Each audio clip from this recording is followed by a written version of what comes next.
আমার ধারাপাতকে সঙ্গে নিয়ে আমি শর্মিষ্ঠা আজ আবার চলে এসেছি। আজ আমার পাঠ্য পশ্চিমবঙ্গ সরকার এবং সিবিএসই দশমের একটি কবিতা, কবি শঙ্খ ঘোষের লেখা আয় আরো বেঁধে বেঁধে থাকি। কবি শঙ্খ ঘোষ, যার প্রকৃত নাম চিত্তপ্রিয় ঘোষ, 1932 সালের 5ই ফেব্রুয়ারি অধুনা বাংলাদেশের চাঁদপুরে তার জন্ম। কবির একজন প্রাবন্ধিক, একজন অধ্যাপক, কলকাতার প্রেসিডেন্সি কলেজ এবং কলকাতা বিশ্ববিদ্যালয়ে তার শিক্ষা।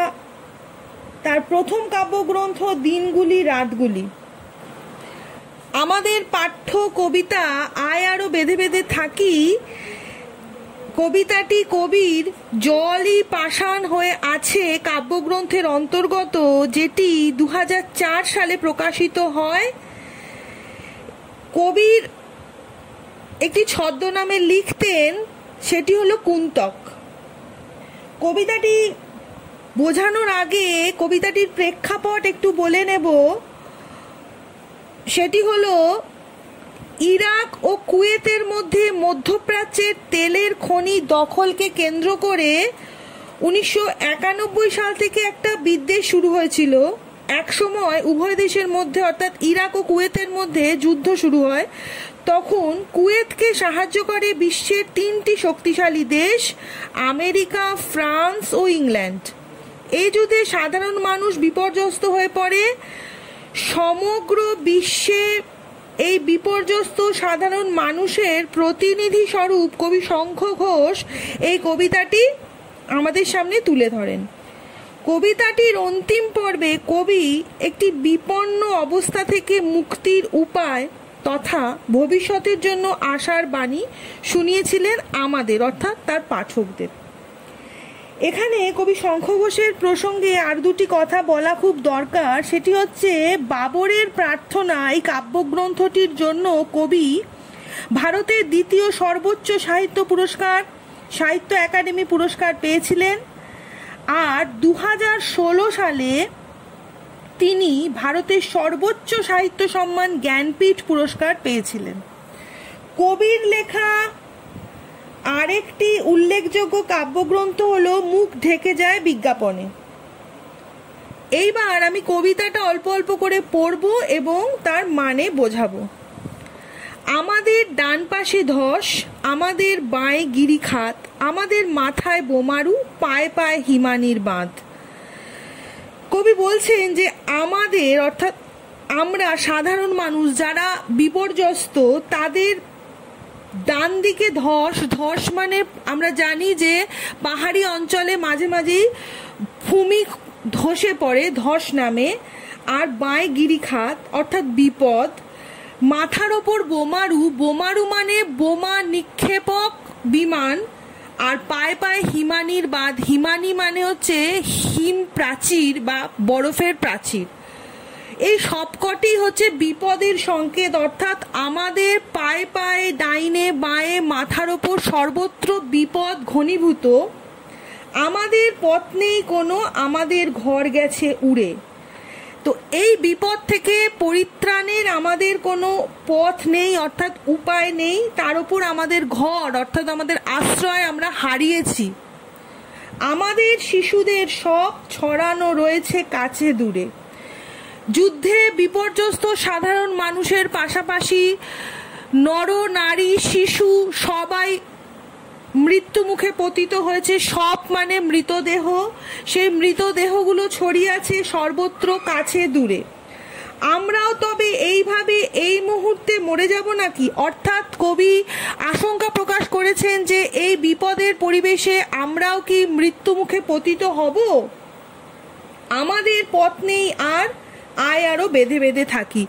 আমাদের যেহেতু চতুর্দিকে বিপদ অশনি সংকেতের মতো আমাদের মাথার ওপর থাবা বিস্তার করেছে, তাই সেখান থেকে পরিত্রাণের কোনো উপায় আমরা এককভাবে খুঁজে পেতে পারবো না। আমাদের এখন দরকার একতার। তাই কবি একতার ওপর জোর দিয়েছেন। তিনি বলেছেন যে আয় আরো বেঁধে বেঁধে থাকি, অর্থাৎ সবাই মিলে একত্রে নিজেদের পথকে আরো শক্ত মজবুত করি। এরপর বলছেন আমাদের ইতিহাস নেই অথবা এমনই ইতিহাস আমাদের চোখ মুখ ঢাকা। আমাদের ইতিহাস নেই মানে এখানে কবি সাধারণ মানুষের কথা বলেছেন। সাধারণ মানুষের কোনো ইতিহাস হয় না, অর্থাৎ ইতিহাসের পাতায় যাদের কথা লেখা হয় তারা বিশিষ্ট মানুষ, অর্থাৎ রাজা মহারাজা, তাদের কথা, সাম্রাজ্যের কথা ইতিহাসে লেখা হয়। কোনো সাধারণ মানুষের ইতিহাস কখনো লেখা হয় না। কবি এই কারণেই বলেছেন যে আমাদের কোনো ইতিহাস নেই, অর্থাৎ ইতিহাস ক্ষমতাবানেদের হাতে বিক্রি হয়ে গেছে। তাই কবি বলেছেন যে এমন ইতিহাস যেখানে তার চোখ মুখ ঢাকা, অর্থাৎ সাধারণ মানুষ সেই ইতিহাসে কোনো স্থান পায় না, অথচ এই সাধারণ মানুষরাই সভ্যতার ধারক ও বাহক। কিন্তু দুর্ভাগ্যের শিকার হয় এই সাধারণ মানুষেরাই। অর্থনৈতিক কিংবা সামাজিক উভয় দিক থেকেই এরা পিছিয়ে পড়া। তাই এরপর কবি বলেছেন আমরা ভিখারি 12 মাস, অর্থাৎ ভিক্ষা করেই আমাদের জীবন অতিবাহিত হয়।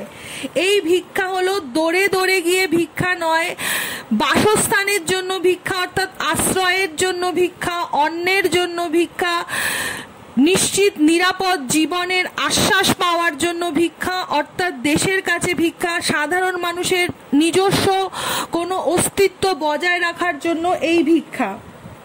এরপর বলছেন পৃথিবী হয়তো বেঁচে আছে, পৃথিবী হয়তো গেছে মরে, অর্থাৎ এখানে কবি একটি সংশয় প্রকাশ করেছেন। বলছেন যে এত বিপর্যয়ের মাঝখানে পৃথিবী হয়তো আর বেঁচে নেই, অর্থাৎ আমরা কেউই হয়তো আর বেঁচে নেই। আবার পরক্ষণেই তিনি বলছেন যে হয়তো এর মধ্যেই কয়েকজন বেঁচে আছে। আমাদের কথা কে বা জানে, আমরা ফিরেছি দৌড়ে দৌড়ে, অর্থাৎ আমরা সাধারণ মানুষরা এতটাই নগণ্য তুচ্ছ যে আমাদের খবর কেউ রাখে না। আমরা নিজেরাই নিজেদের খবর জানানোর চেষ্টা করি, কিন্তু সদা সর্বদা বিফলই হই। কিছুই কোথাও যদি নেই তবু তো কয়েকজন আছি বাকি। এরপর কবি আশ্বাস বাণী দিয়েছেন আমাদের উদ্দেশ্যে, অর্থাৎ এই বিপর্যস্ত সাধারণ সর্বহারা মানুষদের উদ্দেশ্যে, যে যদিও আমাদের জন্য কোথাও কিছু নেই তবু আমরা তো কয়েকজন এখনো বেঁচে আছি। আয় আরো হাতে হাত রেখে আয় আরো বেঁধে বেঁধে থাকি, অর্থাৎ এই যে একটা আশার বাণী রয়েছে যে আমরা যদি যে কজন বেঁচে আছি তারা যদি ঐক্যবদ্ধ হই তাহলে আমরা আমাদের নিজেদের বাঁচার রাস্তা হয়তো তৈরি করতে পারবো। তাই কবি বলেছেন যে এই একতাকে মজবুত করে নিজেদের হাতে হাত রেখে, অর্থাৎ নিজেদের ঐক্যকে আরো দৃঢ় করে চরম প্রতিকূলতার মধ্যে থেকেও অত্যাচারের বিরুদ্ধে মাথা তুলে দাঁড়াতে এবং নিজেদের এই অবস্থানকে আরো সুদৃঢ় করে হাতে হাত রেখে মানব শৃঙ্খল রচনার মাধ্যমে নিজেদের অস্তিত্ব বাঁচার লড়াইকে আরো মজবুত, আরো দৃঢ় করতে। এই হলো আয় আরো বেঁধে বেঁধে থাকি কবিতাটির মোটামুটি মর্মার্থ, যেটি লিখেছেন কবি শঙ্খ ঘোষ। এটি পশ্চিমবঙ্গ সরকারের 10ম শ্রেণী এবং সিবিএসসির ক্লাস 10-এর একটি খুব গুরুত্বপূর্ণ কবিতা এবং খুব ভালো একটি কবিতা। এখান থেকে আমি কয়েকটা প্রশ্ন একেবারে বলে নেব। আমরা ভিখারি 12 মাস, ভিখারি বলতে কবি কি বুঝিয়েছেন? আরেকটা হচ্ছে আমাদের ঘর উড়ে গেছে, আরেকটা হচ্ছে আয় আরো হাতে হাত রেখে আয় আরো বেঁধে বেঁধে থাকি। লাস্ট এই লাইন দুটোর মধ্যে দিয়ে কবি আশার যে সংকেত দিয়েছেন, আশার বাণী জানিয়েছেন তার পাঠকদের, তার শ্রোতাদের বা বিপর্যস্ত মানুষদের, তার বর্ণনা দাও। আরেকটা খুব গুরুত্বপূর্ণ প্রশ্ন হচ্ছে আমাদের পথ নেই, কোনো পথ নেই বলতে কবি কি বুঝিয়েছেন? আরেকটা হচ্ছে আমাদের ইতিহাস নেই অথবা এমনই ইতিহাস, এই বক্তব্যটির তাৎপর্য বিশ্লেষণ করো। আর প্রথম যে লাইনগুলো রয়েছে, আমাদের ডান পাশে খাত, আমাদের বাঁয়ে গিরিখাত, এই বক্তব্যটির মধ্যে দিয়ে কবি আসলে কোন বিপদের সংকেত দিয়েছেন? আরেকটা প্রশ্ন একবারে বলে নি, আমাদের শিশুদের সব ছড়ানো রয়েছে কাছে দূরে, প্রসঙ্গ উল্লেখ করে ভয়াবহ পরিস্থিতির স্বরূপ বিশ্লেষণ করো।